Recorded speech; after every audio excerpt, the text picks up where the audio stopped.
impeachment inquiry into the President of the United States has started since the last time we talked. Thank you. I'm not optimistic, nor am I comfortable at all that this is going to lead to anything. As a matter of fact, as I was driving in today, and I'm going to throw this out at you in light of the last caller, I believe that the 2016 blip that people think is an anomaly is not an anomaly at all. I think what Trump tapped into is something very powerful. He tapped into white male fragility and the notion of losing the power that you talked about, the very power that you talked about. The power structure is crumbling, and Trump was speaking to that and made them feel like men, made them feel strong and powerful.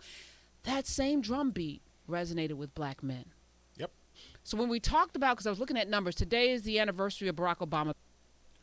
Now, I don't know about that. I don't think it's so much we feel that we were losing power, because the thing is, a lot of black men don't have power as it is. I think what it is a lot. Well, I'm going to say for a lot of us, it seems like for a lot of us, it's the policies. A lot of black males either didn't vote, or there were some that voted for Trump, and it wasn't because so much, he's just so macho and all this. It's just he's on a side. He's a conservative side, and considering a lot of black men are conservatives, he spoke to them. It was, I want to say, it was the left-leaning politics and a lot of the politics that didn't speak to black men that drove him to that side, or at least drove him away from the Democratic Party. But I mean, if that's the way a lot of I don't know if she's a staunch feminist, but I kind of feel like she's feminist light. I don't know. A lot of people want to put that narrative that, our manhood, they feel like they're testing our manhood. No, we're just not really going with a lot of the stuff that's going on. And also, I want to say generally, a lot more of us are looking at the actual issues. Being elected to president, the first black president of the United States. Y'all do it as you may. This is a fact. When I looked at his exit numbers, 95+% black people voted for him, men and women. With Trump, 15% of black men actually pulled the lever for Trump. Mm-hmm. I think it's going to be the same, and it's that Kanye It actually rose to 20%. Group. Mm-hmm. It's that group that the guy just called up, that they feel not powerful anymore, that the world is shifting. There's all of these different things going on. We got theys and thems now. I don't know what to do with that. We got women out there talking about they don't need us. We got this and this and that. And Trump is going to walk up the elevator with his wife behind him, not in front of him. Mm-hmm. He's going to have the umbrella over him, not her. As he should. He should have her walking behind him. I see no reason why she should be walking in front of him, but let's go. He calls women bitches. He tells them he can grab them by the pussy. He does all of the things that a lot of men just, maybe they don't do it, but they like that somebody can and be president. Right. It resonates with them. And I was thinking, it still does. Mm-hmm. That portion's not going away. As a matter of fact, I think he might have galvanized more. I think he's going to get a lot of black men voting for him. I don't know about more. I don't think he's done anything to impress anybody who wasn't already with him. But I agree that there's going to be. It's the same with the Hispanic vote, right? There's going to be a cadre of people, of black and brown people, who go in for the aggressive, toxic masculinity that Trump. And I'm going to do something on that whole toxic masculinity thing, because I'm kind of tired of hearing about that. One, there's two types of masculinity when you talk about, like, I guess, I don't know if two types, but culturally it seems like there's a difference between, I want to say, black male masculinity and non-black male masculinity, whatever it is. Each I want to say each ethnic group has their ideology of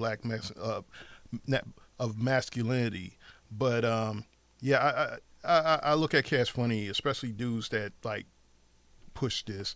I understand whenever females do it, I can understand a female pushing it, but whenever there's a dude talking about it, I'm always kind of worried about guys like this. Yeah.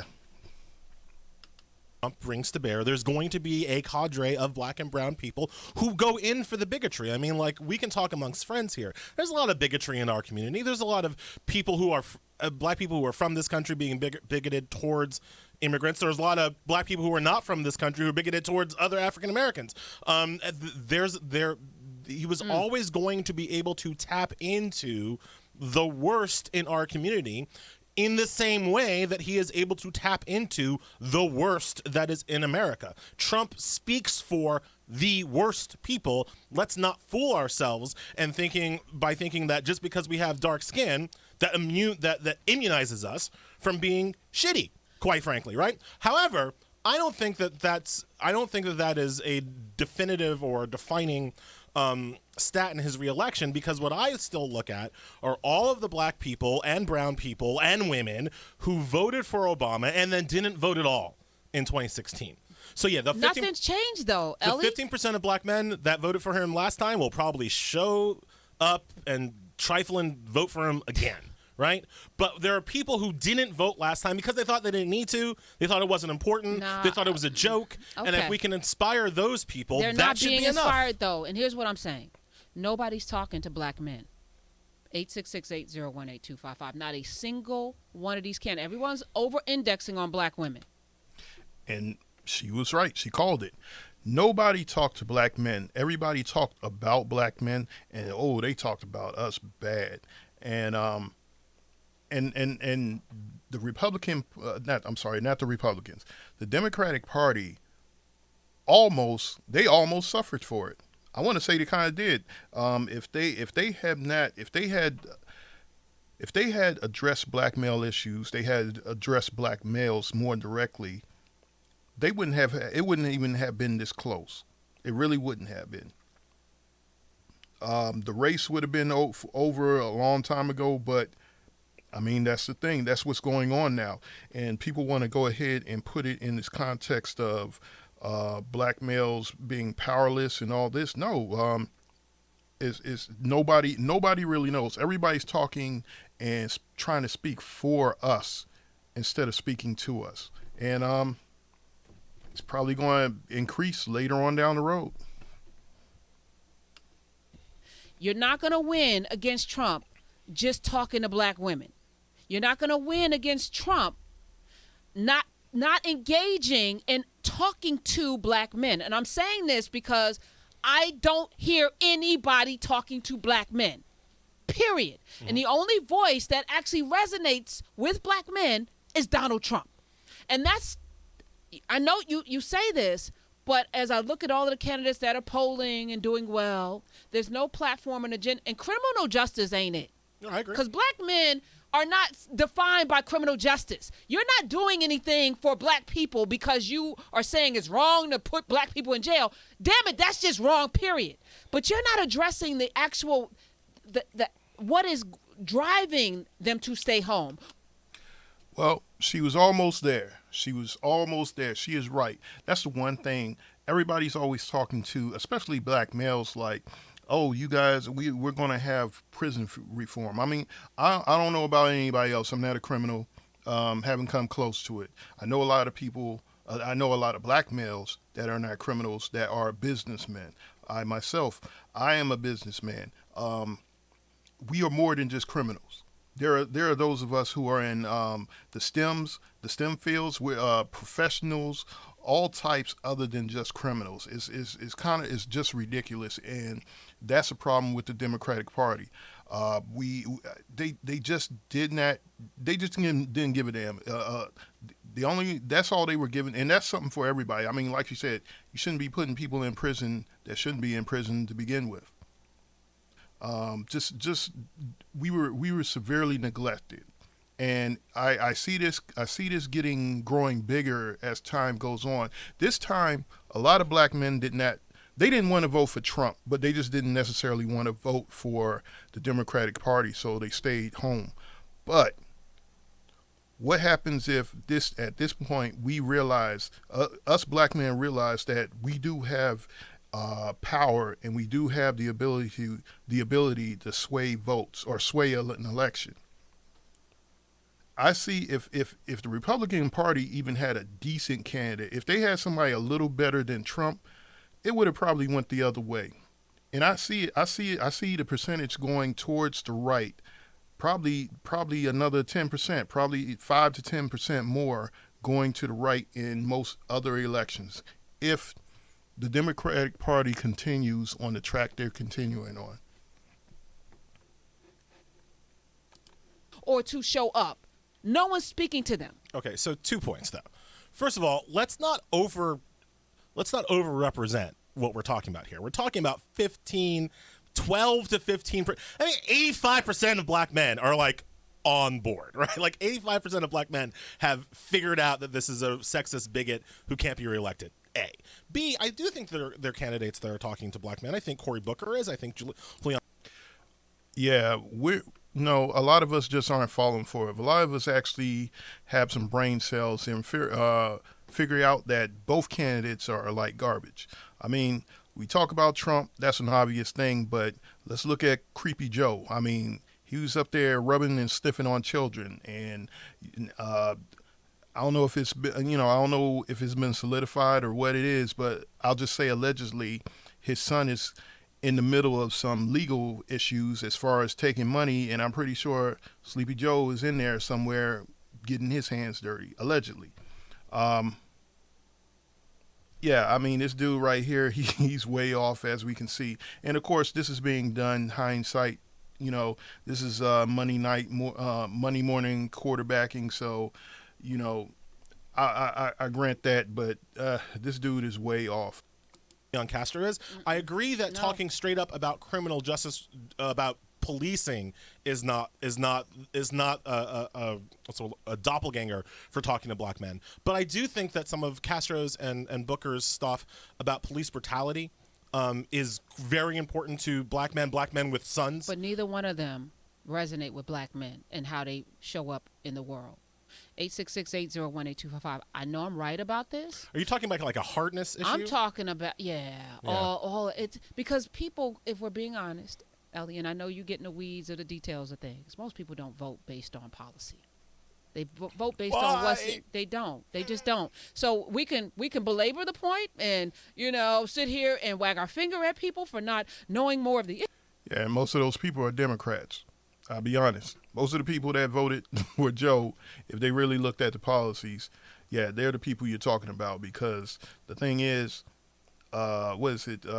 Lift Every Voice plan or whatever the thing is. Yeah,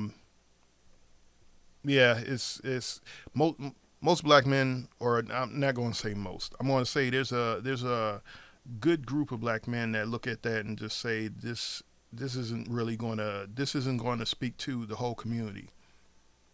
Me personally, I like Ice Cube. I like Ice Cube's plan. It wasn't complete, but it was definitely a great plan, I think, for the entire black community, and not just for one group within the community. Issues and what really matters. And I mean, I talked until I was blue in the face. I was like, it's about the Supreme Court. I don't give a damn about nothing else. Hillary Clinton could be a baby molester. And not really. But, I don't care what she did. It's about the Supreme Court. But literally, people on the other side knew it was about the Supreme Court and actually put a molester in the office because they knew how important that was. We don't have that luxury. So what I'm saying is, let's get out of our own intellectual way and understand that people aren't talking to black men. None of the candidates are talking to black men. And as a result, they're either going to stay home. And that 15% that you're talking about is huge when we talk about Obama won by 95%. Yeah. So it wasn't even 5% that Mitt Romney or John McCain got. 15% is huge when we're talking about a small population and we're talking about the tiny amount of numbers that he won in key states Right. where black people live. Yep. So 15% vote for Trump or staying home 30%? That's huge. Which is why we have to focus on the people who are staying home. But when you're talking about this, you're talking about, I think you're talking, I don't want to put words in your mouth, but I think you're talking about the, what's the word? I use the word hardness. There's a desire, in my impression, my only anecdotal impression to be sure, in the black male community where we want people who are real, people who are hard, people who seem like they're tough, not necessarily in the kind of Trump way, because Trump is quite honestly and often very soft, right? He's quick tempered and whiny a lot. Yeah, but right? that's not considered But- soft. but That's not considered but soft. It's considered soft by No. some. It's not. Again, you're having an intellectual conversation, and I'm talking about lower vibrations here. When somebody sees Trump cuss people out, go on a Twitter rant, go up and tell people, yeah, I did that or whatever. So what? Yeah, what you gonna do about it? Lie, all of this, lock them up. It speaks to something Yeah, it speaks to a lot of black women. That's what a lot of black women resonate with. that nobody else is talking about. And it's working. Because for somebody who's not in the weeds and on Rachel Maddow every night, getting all the chapter and verse of every little detail of what, or even Trevor Noah, it resonates. But- it's simple. But Obama wasn't talking hard, right? Obama wasn't rolling out there being like, "Yo, No, but Obama has we're gonna sweat. mess up the Russians." Yo. no. Like that's not how Obama No, came off. but Obama he's a came black off man. very intellectual. He was a black man with swag, though. The way he walked, he smoked cigarettes. He had a black wife with a booty. I was about to say Michelle. So that's pretty much all it has to be for us, right? He smoked cigarettes. Wife got a booty. He got swag. Basically, they're calling us idiots. They're saying low vibration. They're basically talking down about us. And this dude here, this goofy motherfucker here, you could tell he's Harvard educated. So take do with that what you will. But yeah. What can I say? I mean, it just listen to the language they're using about black men. Now there is a group that this might apply to, but the problem is it doesn't apply to all black men. I don't even think it applies to a number of black men, but it does not certainly apply to all black men, or even I want to say half of black men, probably even more. But this is the way, this is what they think about black men. This is the way they talk about us, and we have to do something to turn this around. We have to do something to take control of our image, take control of our communities. We have to do something to regain the power that we should have.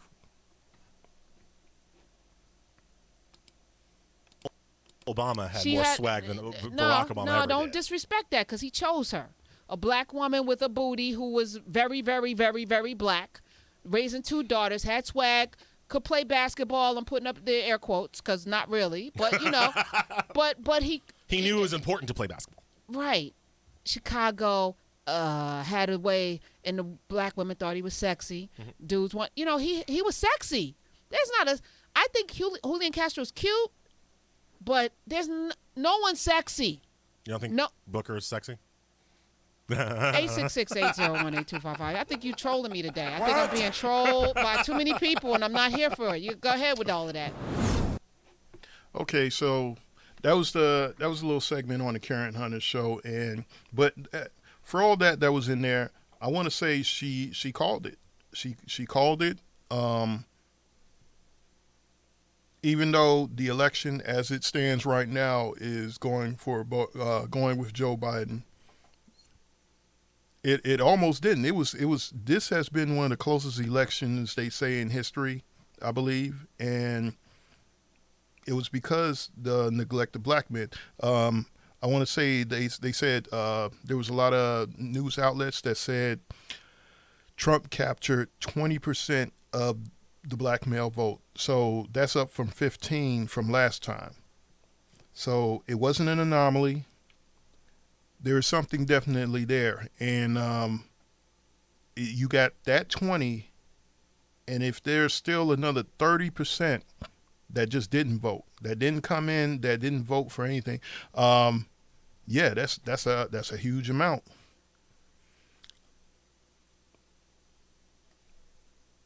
I think us as black men, we definitely have to galvanize. We have to. We have the ability to sway. We have the ability, like I said, to sway elections. We have the ability to make a change in things. We have the ability to push our agendas for it, and we have to start doing that. We have to start in being more assertive in the political process. Also, we have to be more, I want to say more intelligent, or we have to learn more about the political process. Just how policies work, how law works. We have to become more involved in the political process, in the government, because I mean, we're going to continue to be left behind. And even if I'll be honest, I didn't care which way. I kind of did and didn't care which way this went. I just really I didn't want the Democrats to win, only because they have a bunch of policies that I don't agree with, and a couple of things with the candidates. But I think black men, we can still make a difference in the local elections and the House when it comes back up. I think we can still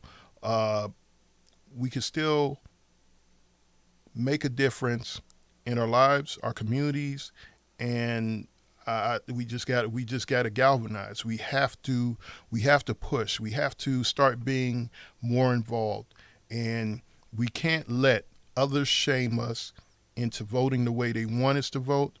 We have to do it depending on the way we believe stuff should go. We have to start coming up with our issues, putting our issues out there, not being scared to put our issues out there. And also, we might have to consider that, unfortunately, we might be at odds politically with the women in our community. Okay, that's it for me. This is the Motivated Malcontent signing off. Please remember to like, subscribe, and hit the notification bell. And I'll talk to you later.